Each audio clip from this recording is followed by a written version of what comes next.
Karnal traz nesse vídeo muitas situações e pensamentos que muitas vezes passam por nós e nós não analisamos bem as situações. Vale a pena assistir esse vídeo e observar o capricho da fala do Karnal, sempre com aquele humor que lhe é peculiar.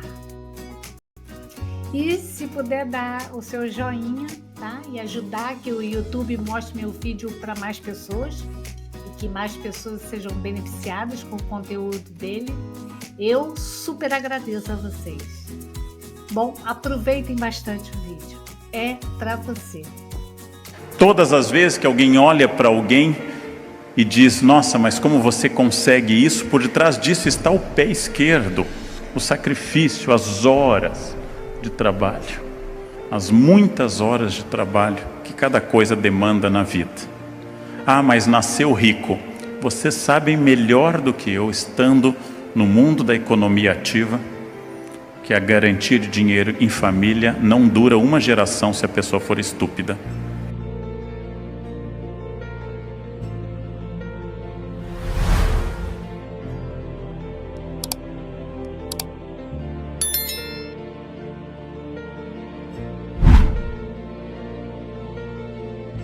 Para crescer profissionalmente, eu tenho que saber que isto é a coisa mais importante de qualquer estratégia. Não existe possibilidade de vitória sem esforço. Eu tenho uma raiva particular quanto às pessoas que dizem que eu tenho facilidade, desde a escola primária, que eu ainda fiz primária, e diziam assim: nossa, você tem jeito. Eu tenho raiva disso, porque se eu tivesse jeito eu não teria precisado ficar tanto sábado, tanto domingo sentado, estudando. Se eu tivesse jeito, eu abriria os livros e naturalmente aquilo entraria. Nossa, você tem muito jeito com línguas. Eu sei, foram meses indo em janeiro para fora para estudar. Se eu tivesse jeito, eu assistiria um filme e já entenderia com clareza isso. E eu passei a entender que jeito é o nome que os preguiçosos e os vagabundos dão ao esforço alheio. Sorte é a classificação que todo vagabundo diz daquilo que alguém fez por esforço. Nós tendemos a achar que as pessoas têm vocação e eliminamos a ideia do esforço. Eliminamos essa ideia. Tudo é esforço. E esse esforço tende a crescer na descida. Já notei da minha idade há algum tempo em diante que é uma opção. Diante de uma coisa simples como um quindim, há uma opção. 1 minuto de prazer na boca ou o resto da vida no quadril. É uma opção. Eu tenho que fazer uma escolha. Eu quero este prazer agora, que é bom, ou eu quero um outro prazer. Eu tenho que fazer opções a todo instante. Se eu quero estudar, eu vou ter que abrir mão de algum lazer. Se eu quero fazer um curso à noite de pós-graduação ou de graduação, eu vou ter que fazer um sacrifício brutal, que é ir cedo para o trabalho e sair da faculdade perto das 11 horas. Este é um esforço brutal, é cansativo. Você chega no sábado catatônico, não consegue sair da cama, só geme, murmura, porque a semana foi estressante. A faculdade já é um esforço, trabalho é um esforço, juntar os dois é um esforço titânico. Se eu quero aprender língua, se eu quero aprender a pintar, se eu quero qualquer coisa, eu preciso deste esforço. E nós temos uma dificuldade enorme em conceber este esforço. E traduzimos isso como jeito, sorte, quando não acusamos de manipulação e assim por diante. Todo ato de construir, todo ato de elaborar, de erigir, é um ato de pedra a pedra, no qual a pedra seguinte só pode se apoiar na anterior. Não existe telhado simpático sem um alicerce sólido. Essa metáfora significa que todo fruto que eu possa colher, inclusive a partir da vida adulta, representou uma série de esforços na origem. E eu posso colhê-los depois. É preciso enfatizar, especialmente nesse país, que tudo é fruto desse esforço. Que ninguém é rico por aquilo que ganha, mas como dizem alguns economistas, as pessoas são ricas por aquilo que gastam. Que uma pessoa pode ganhar muito dinheiro e viver no Serasa. e outra pode ganhar muito menos e acumular todo mês. Conheci há pouco um latifundiário em Mato Grosso do Sul, que citou um número impressionante da sua fazenda e me disse que foi comprando hectare por hectare. Cada vez que sobrava um dinheirinho, ele comprava mais um hectare e passou de um sítio a um latifúndio. Eu não estou fazendo aquela conversa que empresas adoram, que vocês devem amar o que fazem para diminuir a pressão trabalhista. Esse é um papo que a empresa adora. É preciso vestir a camiseta da empresa, ou seja, aceitem ser explorados ao máximo e não reclamem. Isso é anestesia social. Nós devemos sempre protestar por aquilo que é justo, mas devemos escolher causas que são justas. Não devemos brigar por causas menores. Tem pouca coisa que vale a pena brigar na vida, muito pouca, mas essas devem ser alvo de briga. Maquiavel definiu no século XVI que a estratégia de uma vida ou de um estado é formada pela junção de dois valores complementares e opostos, o conjunto das minhas habilidades, que em italiano se intitula virtù, conjunto das minhas técnicas, conhecimentos e destrezas, e aquilo que eu não controlo, aquilo que chamaríamos de sorte ou azar, que Maquiavel denomina simplesmente pela palavra clássica fortuna. Fortuna no sentido de acidente. Todos os fatalistas enfatizam fortuna. Todos os fatalistas repetem aquela frase de homem do deserto, de beduíno, maktub. Estava escrito. Tinha que ser, era minha hora. Todos os fatalistas pegam o segundo elemento. Toda a teologia do empreendedorismo enfatiza o primeiro elemento. Você pode tudo, basta pensar. Eu também tenho raiva dessa frase. Tem uma autora que eu li num livro, que ela conta um segredo no livro. Se você pensar, acontece. Eu tenho vontade de empurrá-la de um prédio e dizer, agora voa. Voa, mas pensa com firmeza que você pode voar, né? Eu tenho limites, aliás, Newton dá vários. Dá vários limites. Eu não posso tudo. Achar que o meu pensamento cria tudo é um pensamento esquizofrênico. A esquizofrenia é uma doença muito grave e muito angustiante para a pessoa e para a família. Então, eu vou traduzir isso num gráfico que eu gosto muito, simbolicamente colocando no eixo Y tudo aquilo que foge ao meu controle. Tudo aquilo que eu não posso interferir, como uma turbulência no avião. E vou colocar no elemento X tudo aquilo que depende da minha vontade, do campo volitivo, do campo da vontade. E eu vou definir que a vida de uma pessoa, ou a ação de um tribunal, ou o esforço de um país, é sempre uma curva tensa entre o que eu não controlo e o que eu procuro controlar. Quanto mais eu for estratégico e planejador das coisas, mais eu vou tender à horizontal. Quanto mais eu deixar a vida me levar, a vida leva eu vou ser vertical. E a vida vai levando, em geral, para o buraco, mas ela vai levando. Diariamente eu tenho que enfrentar um desafio que é a adversidade dos outros, aquele que Sartre define como nosso inferno. O inferno são os outros, a meteorologia e outros problemas. Eu sou um especialista em aviões por vários motivos, por pegar muito, e é uma das coisas que eu mais faço é aconselhar pessoas durante crises do avião. Uma senhora há pouco tempo que o avião deu uma queda brusca para Ribeirão, ela gritou, minha Nossa Senhora Aparecida, só a senhora, padroeira da aviação, a Nossa Senhora de Loreto. A senhora tem que ir no departamento correto, porque senão o atendimento esbarra, né? Vai o ofício para Nossa Senhora Aparecida, ela lê. Ela disse, não, meu filho, isso aqui tem que carimbar lá no protocolo. Primeiro é para Nossa Senhora de Loreto. Então, vocês já sabem quem é devoto de Santos, Nossa Senhora de Loreto é a da aviação. Há mais tempo, eu contei até num café filosófico, que eu vivi a primeira experiência de arremetida. Ele tenta pousar em Congonhas e não consegue. É o maior teste para a força do seu esfíncter que você pode viver. É um teste dramático. Dramático. É preciso muita hombridade para manter tudo, né, intacto. Mas eu disfarçava lendo, fazendo de conta que não estava acontecendo. E a senhora do meu lado fazia sinal da cruz um atrás do outro. Quando o avião estabiliza e você acabou de sobrevoar aquela área que um avião da TAM tentou o mesmo e não conseguiu, tem mais essa ainda, você sente que não foi dessa vez, e a mulher olhou para mim e disse: o senhor não reza? Eu disse: olha, a senhora já rezou. A área mínima de proteção tem que me incluir, né? Estou na fila 3F, ela está na 3D, na cadeira 3D, é óbvio que Deus não vai ficar segurando no céu uma cadeira. E se for, eu agarro a cadeira dela. Eu não controlo tudo.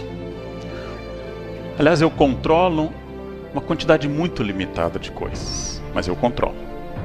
As pessoas são diferentes porque sorte e azar ocorre a todos. Mas a virtude varia de pessoa para pessoa. O que elas fazem com o azar e o que elas fazem com a sorte varia de pessoa para pessoa. No ano passado, dia 4 de julho do ano passado, eu cumpri um velho desejo e comprei o carro que eu vinha sonhando há muitos anos. Poucas mulheres entendem a alegria do cheiro de um carro novo. É uma das melhores experiências da vida. Você fica passando a mão, é uma coisa erótica, você fica passando a mão no painel, chama amigos para que eles o invejem, e aí você apresenta o carro. Dia 4 de julho, feliz com o meu carro. Dia 7 de julho, 3 dias depois, um taxista entrou nele com toda a força. E eu parado no sinal, perto da estação Terminal Barra Funda, o taxista avançou no farol vermelho e entrou no meu carro com toda a força. Isso é fortuna. Eu não posso controlar a loucura dos motoristas. Isso é fortuna. Mas a virtude é a próxima decisão. O taxista fugiu. Estava errado e não devia ter seguro. Eu poderia ter ido atrás dele, velozes e furiosos, em plena noite, nas ruas de São Paulo. A chance de terminar a meu favor era muito baixa. O que eu faria? Jogaria meu carro em cima dele? Chamaria para briga? Eu não sabia quem ele era. As chances são em aberto. O que eu faria neste caso? Eu decidi não correr atrás dele e assumir um prejuízo grande, psicológico e material. Isto é virtude. Como eu interajo com as ações da fortuna, é virtude. Alguém me desafia, alguém me xinga, alguém me insulta na rua ou no trabalho, isto vai ter que esperar de mim uma reação que dialoga com a virtude. Eu já disse em público, já gravei isso também, citando os filósofos estoicos como Marco Aurélio, especialmente seu livro Meditações, que a partir do capítulo 2 estabelece quem pode tirar a minha paz. Esse é o típico estoicismo. Eu penso nos xingamentos de trânsito. Quando alguém me xinga, e só há 2 xingamentos em São Paulo, não sei se em Goiânia há mais. Um envolve minha mãe e outro envolve uma suposta preferência sexual minha. Quando eu recebo esses 2 xingamentos, acompanhados do dedo médio em riste, eu sou obrigado a refletir. Acusam a minha mãe de vender favores mediante remuneração. Tem 2 hipóteses, ou sim, ou não. Olhando minha mãe nas fotos, e a sua cara, ela foi obviamente fiel. Ela não tem aquele brilho da pele, aquele sorriso, aquela clareza de satisfação. Ela realmente foi mulher de um único homem a vida inteira. Tem aquela cara fechada, triste, da fidelidade de uma mulher honesta. Hoje, certamente, minha mãe não faz nada disso. Então, eles podem estar errados, porque minha mãe não foi. E se ele estivesse certo? Eu poderia dizer a este outro motorista: por quê? Você conheceu mamãe? Mas era tanta gente naquela casa que eu não lembro. Ou eu sou filho desta mulher ou não sou. E nos 2 casos não há ofensa. Vamos ao exame da segunda ofensa. Fui acusado de exercer uma atividade sexual não dominante. Há 2 hipóteses. Que eu burn the donut, ou não. E veja, não é um xingamento, porque a escolha sexual nunca é um xingamento. Faz parte da liberdade das pessoas. Se eu sou uma pessoa que não exerce aquilo que me acusam, até porque não é um xingamento, eu digo para ele simplesmente: não, você está enganado, eu sou hétero. Que não é uma virtude, é apenas uma questão. E eu posso, pelo contrário, ser essa pessoa e dizer: nossa, nós já nos conhecemos, eu não lembro bem do seu rosto, mas é que eu via só mais a fronha, então eu não guardei todos os rostos, né? Bem, nos dois casos, sendo eu straight or gay, que não é um problema, ele não me ofende, porque não é uma ofensa falar daquilo que eu sou. Como um aluno que bateu a porta na minha cara uma vez ao receber uma prova e disse: seu careca. Eu disse: parabéns, você vê, né? Isso é a visão é um dom maravilhoso, gente. Tanta gente não vê. Ontem eu estava autografando um livro em São Paulo e a pessoa que recebeu: nossa, sua letra é feia. Devia ser alguém do meu estado. Esse tipo de sinceridade é muito gauchesca, né? Sabem que a diferença entre o pinheiro e o gaúcho é que o pinheiro leva 30 anos para ficar grosso, né? Então, tipicamente do meu estado. Eu contei aqui para as colegas da escola judicial que fizemos uma reunião da turma de formandos e uma colega minha gaúcha, que não me via há 30 anos, disse: mas bah, como tu envelheceste, cara. É bom, né? É simpático ouvir isso. Eu respondi como paulista refinado: já você continua a mesma, né? Você é mais paulista, a mesma vaca que era antes, né? Bem,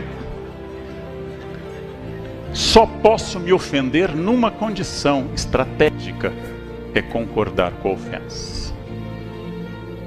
Só posso me ofender se a pessoa ao dizer aquilo tocou num ponto que me dói e que eu não aceito. E aí o problema não é da pessoa, ele é meu.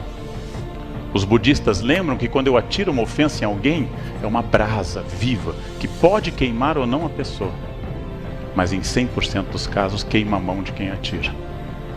A ofensa nunca é uma ofensa para mim, é sempre uma ofensa minha. Ou como lembram os psicanalistas, qualquer homofobia é sempre o choque entre dois homossexuais, um que exerce a sua opção e outro que não consegue exercê-la e a odeia vista no outro. Porque um homem hétero adoraria que todos os homens fossem gays, para que seu mercado se ampliasse e enfim ele se tornasse uma pessoa gostosa por número, por matemática, por falta de opção. Porque como lembra Nelson Rodrigues, quando uma mulher feia é fiel ao marido, não é mérito.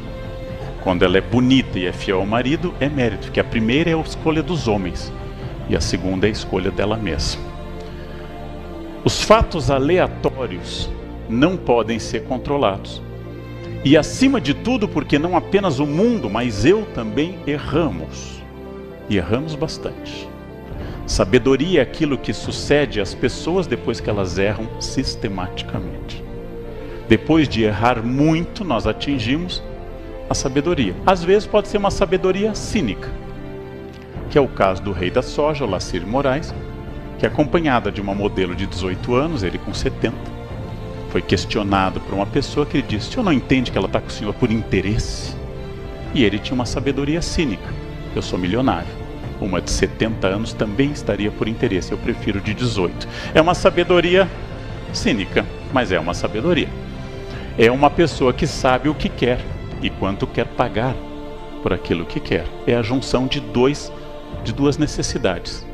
Um em busca de algumas coisas, outra em busca do CPF. Mas é uma junção de duas necessidades. O erro é fundamental. O erro é uma das coisas mais fundamentais em todos os casos. Nós dizíamos em tradicional interpretação de textos jurídicos, como o Código de Justiniano, e a partir principalmente da imersão de novas traduções, que no contraditório está o começo da justiça. O contraditório é o início da justiça, porque o contraditório é quando, provavelmente, um lado acusa o outro de erro, ou de visão equivocada. O contraditório é fundamental e o erro é fundamental, porque ele que me define como pessoa. O erro é uma das coisas mais importantes que eu posso fazer. É com o erro que eu chego à possibilidade de um acerto maior. E quando eu volto àquela palavra do Gênesis, errar é humano, eu vou dar um exemplo que meu colega Cortella dá num texto, quando ele nos lembra que nós andamos desde 1 ano de vida, provavelmente, e que nós treinamos a andar diariamente há 30, 40, 50 anos diariamente e tropeçamos. Não há nada na vida que eu treine tanto quanto andar, e eu erro. Quer dizer, não adianta. Errar é humano. Errar é absolutamente humano. Absolutamente humano. E o erro é central. Para que eu defina, por exemplo, que eu tenho que ter objetivos, e um dos objetivos mais fortes da vida é estabelecer um plano de trabalho, porque não há nada pior que uma pessoa inútil. E por trabalho eu entendo qualquer trabalho, inclusive voluntariado social. Não há nada pior que uma pessoa que não tem nada para fazer. Trabalho define meu limite da ética, trabalho define negociação, trabalho define uma carreira que me estabelece. E como eu já disse uma vez, é a frase de um colega meu da Unicamp, quando eu reclamei do excesso de coisas na chefia do departamento, ele me disse: Leandro, todo mundo enche o saco. Família enche o saco, vizinhos enche o saco. Reunião de condomínio é um monumento à encheção de saco. Patrão enche o saco e paga, patrão é bom. Isso mudou minha vida. Eu pensei que a maior parte das pessoas enche meu saco e tira dinheiro da minha carteira. E o patrão é o único que enche e coloca. Patrão é o melhor enchedor de saco de todos. Por quê? Estabelecer uma carreira é negociar permanentemente. Quando eu estou trabalhando, eu tenho que negociar. Essa negociação vai desde a temperatura do ar-condicionado, dividindo homens e mulheres em 2 grupos inconciliáveis, até ruídos, sons, maneira de comer, capacidade de se comportar numa reunião, negociação. E eu só consigo negociar quando meu narciso está mais ou menos equilibrado. Negociação é uma arte. E as pessoas sentem o impulso de dar opinião permanentemente. Nesta era de comunicação fácil, um conselho: não deem tão facilmente. Entendam isso como centrado na opinião. Vocês podem dar. Pertence a vocês. É livre, mas queiram saber se a outra pessoa quer receber ou se é algo significativo. Negociação é fundamental e negociação é uma arte, e as pessoas que negociam melhor são mais felizes e mais eficazes no trabalho. Valores. Então, estão gostando? Ele é maravilhoso, não é? Deixa aí seu comentário, diz o que você está achando, em que está te ajudando. Bora lá e vamos continuar então. São constituídos inicialmente pela família. Ainda que nós tenhamos ladrões tradicionais de famílias muito bem constituídas, o valor é constituído pela primeira noção de certo e errado dado pelos pais na infância. E aqui vem um problema nosso. Em função de nós não queremos traumatizar filhos, nós estamos com dificuldade de deixar claro valores e sanções sobre estes valores. Hoje é inaceitável a violência física e até prevista como um delito. Porém, há coisas muito mais fortes que eu posso fazer com um filho do que bater nele. É tirar a senha do Wi-Fi, por exemplo. Isso é de uma violência enorme. Trocar a senha e não dá-la. Isto ele vai preferir um tapa. Dá para negociar um tapa? Há coisas que eu posso fazer para que, como diz Aristóteles, ninguém nasce com valores morais. Eles não são inatos, ao contrário do que acreditava Platão. Tem que ser ensinados. E como os pais não querem traumatizar, eles estão evitando educar. É preciso educar. É preciso educar, e educar é, do ponto de vista freudiano, estabelecer pequenos traumas superáveis. O que é um trauma superável? Meti o dedo na tomada, levei choque, eu aprendi. Eu fui educado que eu não devo meter o dedo na tomada. Cabe aos pais supervisionar a quantidade e a intensidade desses traumas, porque alguns são insuperáveis. Cuidar dos seus filhos, mas transmitir valores. Uma família constituída é aquela onde há atritos, Mas é inadmissível, e eu acho isso o fim do mundo, que numa família, uma criança de 4 ou 6 anos decida coisas, decida férias, decida restaurante. Uma criança de 6 anos decidindo restaurante tem uma carreira política pela frente fabulosa, porque literalmente ele é centrado no seu mundo e não negocia. Um pai que protege o filho mimando está criando um imbecil, e um imbecil desagradável no futuro. O mimo é a pior de todas as ações que se pode fazer com uma criança, porque eu estou destruindo o futuro dele. Quem ama, educa. Quem ama, estabelece limites. Quem ama, ensina às pessoas que elas não são únicas nem centralizadas, que há outros no planeta. E nós somos um país que cada vez mais tem dificuldade em ver isso. A crise traz isso à tona de novo. Quais são meus limites? De novo, e sempre usando uma imagem renascentista, a perspectiva.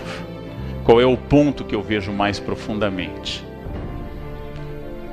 Na década de 70, quando ocorreu a crise do petróleo, a partir da guerra de Yom Kippur, 73, quando a OPEP disparou o preço do petróleo, na maior disparada que houve toda, que foram os 2 choques da década de 70, o governo brasileiro, então liderado pelo nosso único presidente luterano, Ernesto Geisel, tinha diante de si a seguinte questão: paraliso todas as obras de infraestrutura, como o metrô São Paulo e Rio, como Itaipu, como o projeto de Angra dos Reis. Ele decidiu que não, porque a crise passaria e aquilo seria necessário. Claro que tivemos um aumento de endividamento, mas a visão estratégica pode ser essa: aumentar o meu esforço, porque a crise passa e as pessoas não. A crise passa e vai haver um momento que eu vou precisar olhar além da crise. Eu aprendi assim que eu entrei na USP, a pós-graduação, com a minha orientadora, uma coisa muito estarrecedora para mim, quando ela me contou que, como ela, militante de um grupo de extrema esquerda na década de 60, foi presa, presídio de Tiradentes, foi torturada. E o torturador chegava todos os dias, queimava, dava uns tapas, dava uns choques, fazia aquelas perguntas: quem matou Joana d'Arc, né? Quem tentou, fazia as perguntas e ia embora. Era um hábito. E depois de 3 meses mudou o torturador. E ela disse que nunca sentiu tanto medo na vida dela, porque ela não sabia o que o outro iria fazer. E eu concluí que até torturador cria zona de conforto. Até quem me machuca, se for da mesma maneira, cria zona de conforto. Até a infelicidade vicia as pessoas, porque ser infeliz é minha responsabilidade da vida.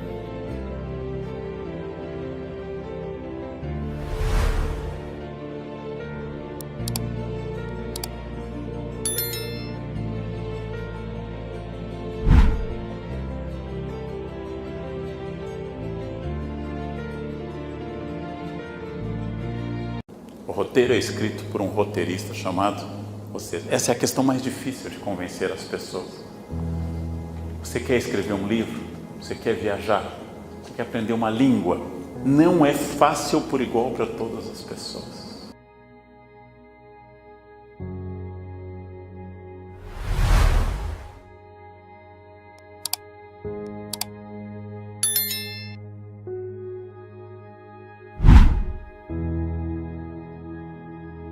O inferno são os outros, dizia Jean-Paul Sartre na peça Entre Quatro Paredes, We Close.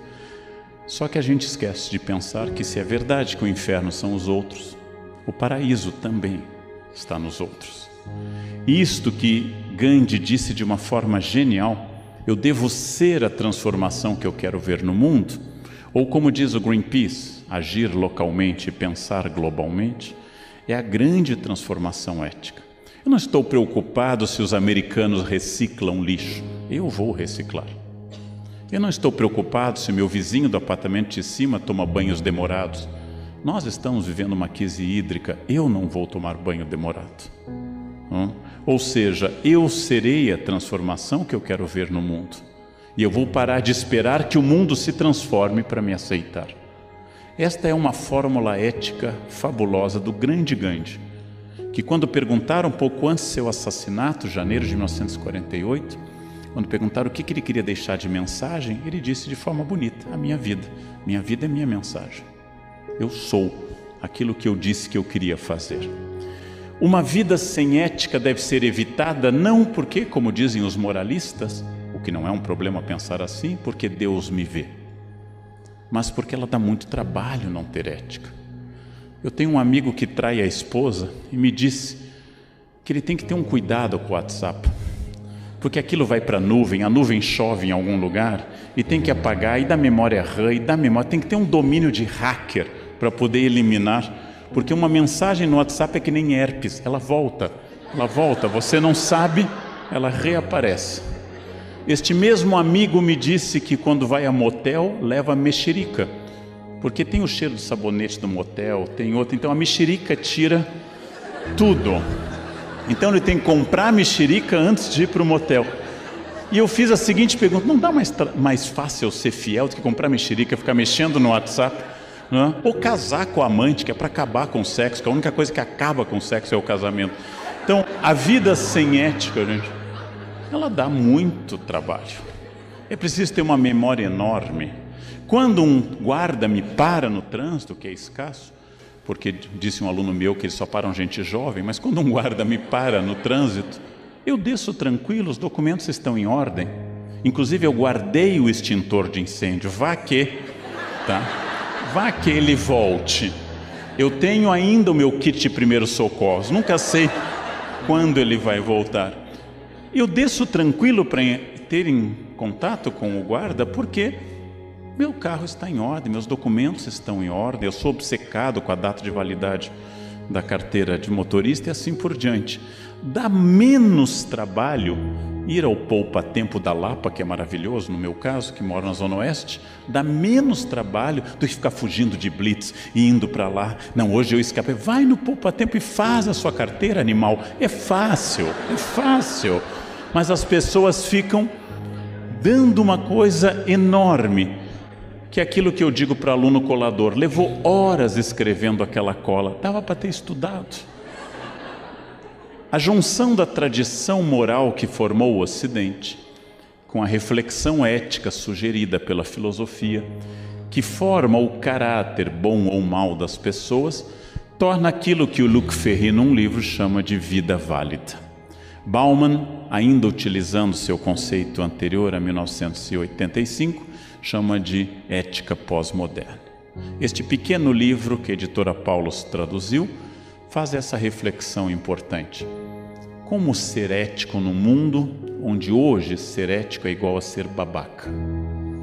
Como ser honesto num mundo onde desonestidade leva longe na carreira política?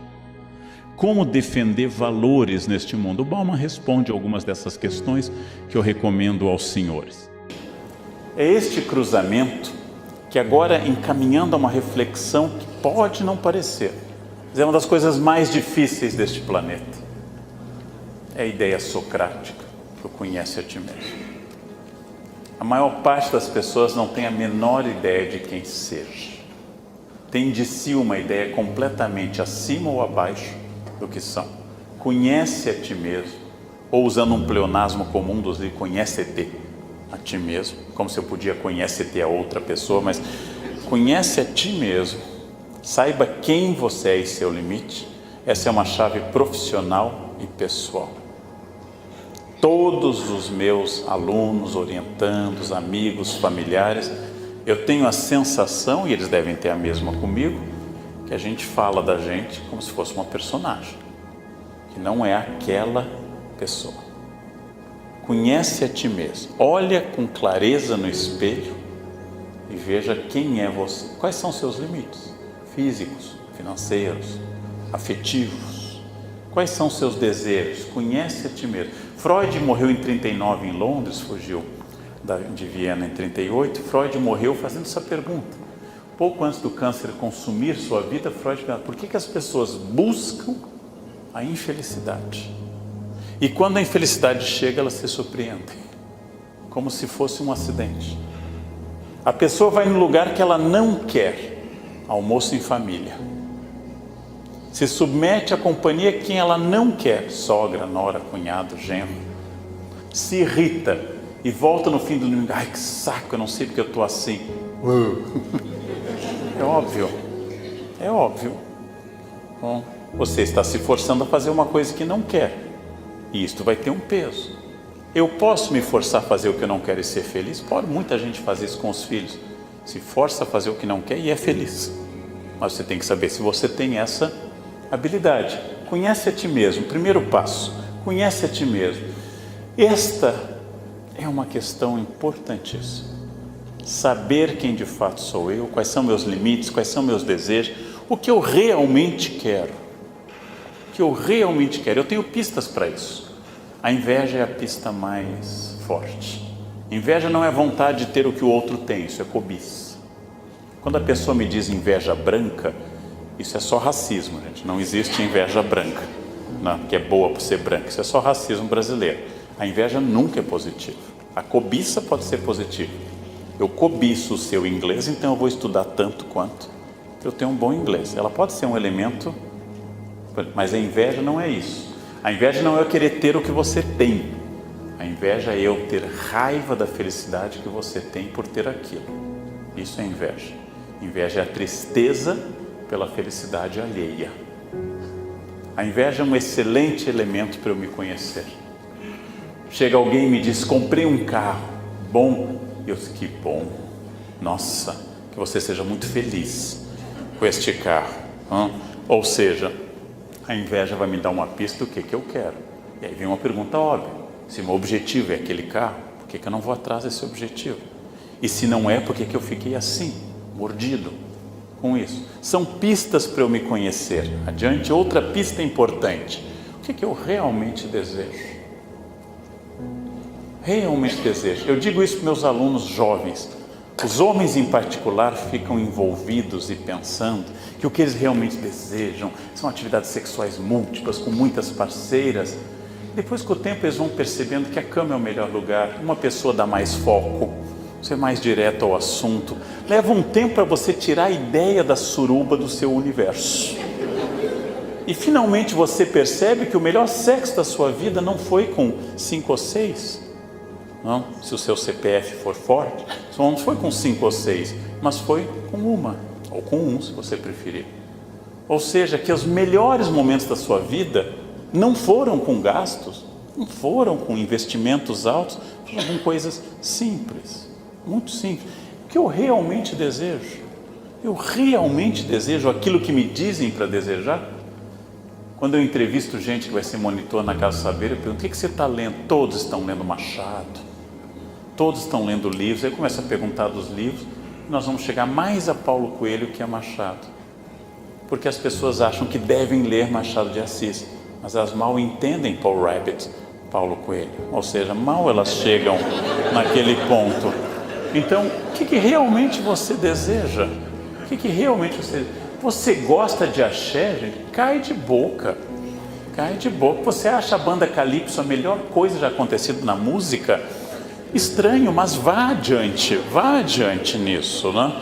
Realmente, tudo é o seu desejo. O que você realmente deseja? Isso é uma pergunta difícil de responder, porque geralmente eu desejo o que os outros desejaram para mim. Adiante? Outra questão importante, quais são meus valores?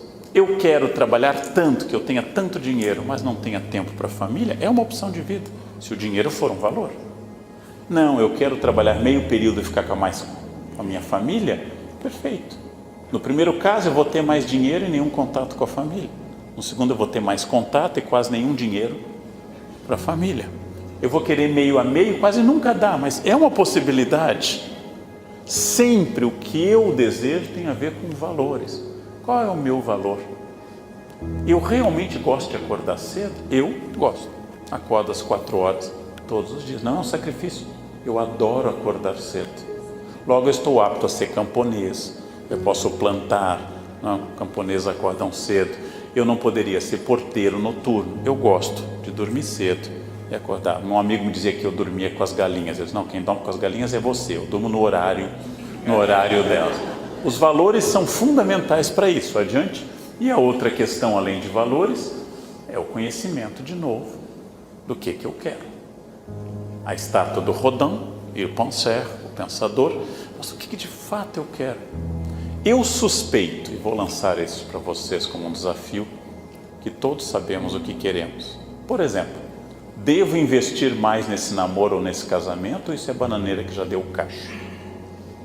Devo reformar a relação e reencontrar um ponto de equilíbrio, ou não dá mais?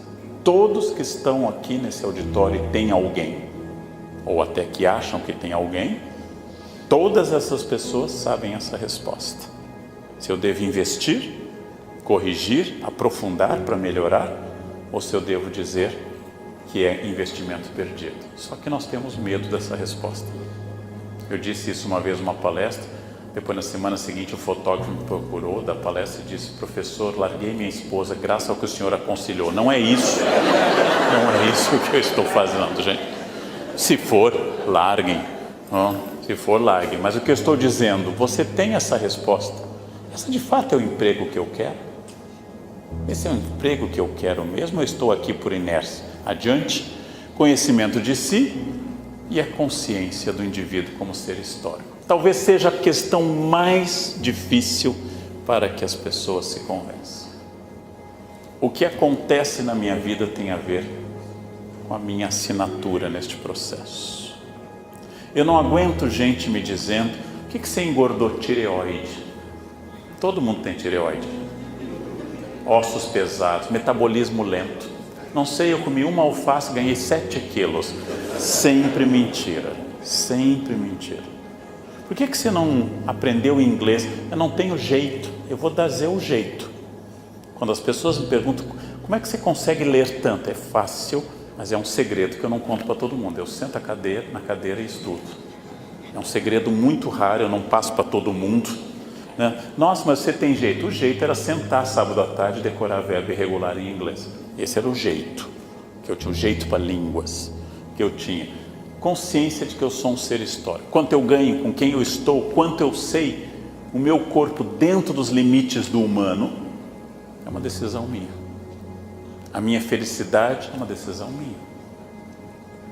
Uma pessoa que trabalha comigo manifestou muita admiração pelo número de horas que eu invisto para o Natal ser interessante. Eu gosto muito de Natal e invisto muito, em vários sentidos, no Natal. E essa pessoa me disse: mas como eu queria que fosse assim na minha casa. E eu perguntei: como é que você acha que acontece na minha? Eu fico quieto e os anjos descem na noite de Natal e distribuem a ceia, as apresentações artísticas, ou desde agosto a gente está lutando para fazer do Natal uma festa interessante, apesar da presença de noras e genros? Quer dizer, o que você acha que acontece na minha casa? Eu estou fazendo isso. E se eu não fizer, não acontece. Esta é a consciência de ser histórico. Isso é uma das coisas mais difíceis de colocar na cabeça das pessoas. A vida que eu levo é a vida escrita por mim. Não por destino, não por karma, não por código genético. A vida escrita dentro dos limites do humano. Adiante. Isto é a superação de tudo que seja karma, tradição. Aí você fala muito alto, é sangue italiano. Gente, sangue tem A, B e O, só. Não tem italiano. Nossa, mas você é muito pontual, sangue alemão. Sangue, de novo, a espécie humana só tem 4 tipos, só. Cultura não passa pelo sangue, isso é crença de racista. Uma das grandes imbecilidades da humanidade. Cultura não passa nada, é hábito, é sociedade, é cultura, é vontade. É um Machado de Assis, que filho de 2 pessoas de baixa extração social no Rio de Janeiro, nascido em 1839, decidiu aprender francês, mas não tinha dinheiro para aprender francês. Foi trabalhar numa padaria, onde o dono era francês. Enquanto embrulhava pão, repassava com o dono o verbo être e avoir. E aprendeu francês fluentemente. Ele quis. Ele quis. Não é que todos tenham que querer, não é que todos tenham que falar francês, isso não traz felicidade em si. Mas ele quis. Tudo que seja externo é, para os existencialistas, má fé. Má fé quando eu digo: por que você não foi feliz no casamento? Não encontrei a pessoa certa. Gente, tudo que acontece é minha escolha e meu roteiro. a partir do humano. Adiante. Com isso, vem este conceito complicado para as pessoas. Vocês são protagonistas da vida de vocês. Não existe sina. Nossa, você fala bem, Leandro. É, porque eu sou de Aquário, signo de ar. Quem é de ar, Gêmeos e Aquário fala. Como ser emotivo? Câncer. Câncer chora a todo instante. Câncer se emociona com o pôr do sol. Não? Pisciano abraça e fica horas abraçado. Seu gênio é meio bruto. Áries. Nossa, Áries. Como você é vingativo? Escorpião. Escorpião é vingativo, é água profunda, né? Escorpião diz que te perdoa e 2 anos depois joga na cara de novo, né? Você é avarento, taurino. Mas taurino para guardar dinheiro é uma coisa. Como ela é bonita, Libra é o signo da estética. Tudo isso, gente, é pura e absoluta enrolação. Tudo é absoluta enrolação. É simpático como conversa de botequim, mas é isso que forma o roteiro. O roteiro é escrito por um roteirista chamado você. Essa é a questão mais difícil de convencer as pessoas. Você quer escrever um livro? Você quer viajar? Você quer aprender uma língua? Não é fácil por igual para todas as pessoas. Não é fácil por igual.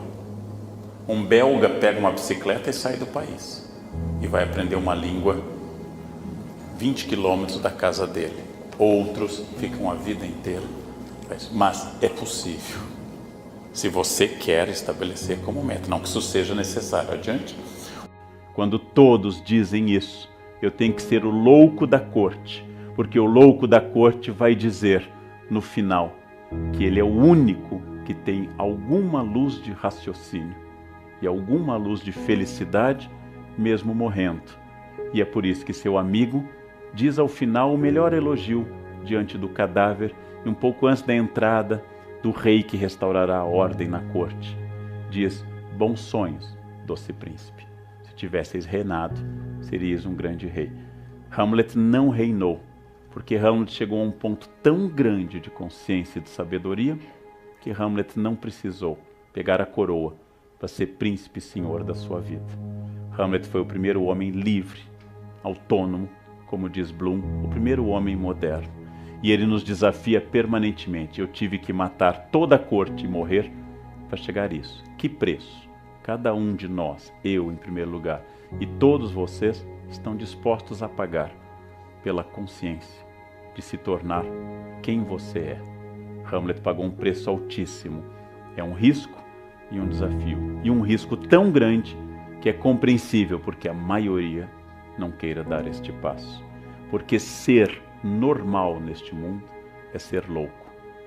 E ser enquadrado neste mundo é, em primeiro lugar, ser alguém que serve para o palco alheio, para a peça escrita pelos outros, para o roteiro definido por terceiros e, ao final, como a morte é solitária, sem a palma de ninguém, apenas com uma biografia vazia e absolutamente infeliz. Hamlet morreu como um doce príncipe, tendo purgado do mundo todos que viveram papéis distintos. Um preço alto, épico, teatral e retórico. Nós podemos aprender com o príncipe a capacidade de viver numa casca de nós e descobrir que a felicidade, que a busca da consciência, que a crítica social, que a ação política, que o engajamento não dependem nem do lugar, nem da hora, nem do momento, mas apenas e exclusivamente daquilo que eu decida para aquela casca de nós onde ele encontra todo o universo. Todo o universo está contido na minha consciência, porque é a única coisa que eu tenho. Eu sozinho, lendo um livro, ou eu trocando ideias como eu troco essa noite com os senhores, é um momento em que as nossas consciências se questionam, avançam. E eu posso dizer, muito longe do espírito da autoajuda que diz, aceite-se e você será feliz. É muito mais grave do que isso. É tente descobrir vagamente quem você é. Não? Então você não será feliz, mas sua consciência vai pelo menos fazer com que você não seja falso, vazio e comum. E que você pare de postar felicidade falsa, que não convence a mais ninguém. Há muito tempo, nem a você mesmo, por isso que você passa cada vez mais horas postando ao celular, porque a dose da droga tem que aumentar à medida que o corpo resiste a ela. Hamlet está nos dizendo: digam ao celular, digam ao computador, digam ao emprego, digam à roupa, digam à família, digam à academia, digam a tudo, pelo menos uma vez na vida, quem é que manda. Porque até o momento são eles que mandam. Hamlet está dizendo: comece a fazer algo, porque se você não fizer, em breve o resto será silêncio. E esta é a lição do príncipe. E cada vez que eu leio o príncipe, eu me envergonho de ser muito menos do que a consciência dele é. Eu me envergonho de ainda ser tão social, tão enquadrado. Eu me envergonho de várias coisas e me alegro que aqui, na minha contradição, na minha hipocrisia, na minha absoluta mediocridade, eu consigo olhar para o príncipe e dizer: eu gostaria de um dia, ao envelhecer, pelo menos tentar ficar sábio. Ou seja, seguir o conselho do rei Lear e não seguir a paixão com que Otelo matou Desdémona, com que Macbeth matou seu rei, com que Romeu e Julieta se mataram sem querer e com que o Hamlet matou querendo praticamente todo mundo e ainda se orgulhando de que ele tinha atingido na morte a consciência final. E era isso que eu queria trazer do bom príncipe Hamlet para nossa noite. O resto é silêncio. Meus amores, espero muito que vocês tenham gostado, que tenham curtido, que tenham aprendido alguma coisa, refletido, tá bom? Trarei sempre vídeos relacionados ao amor, à reflexão, ao autoconhecimento, sobre dependência emocional, tudo para fazer nós crescermos como seres humanos. Tá bom, meus queridos? E, mais uma vez, eu vou pedir, se vocês puderem deixar seu joinha, eu vou ficar super grata, assinar o meu canal, tá bom? Eu vou ser super grata. Muito obrigada e um beijo e até a próxima.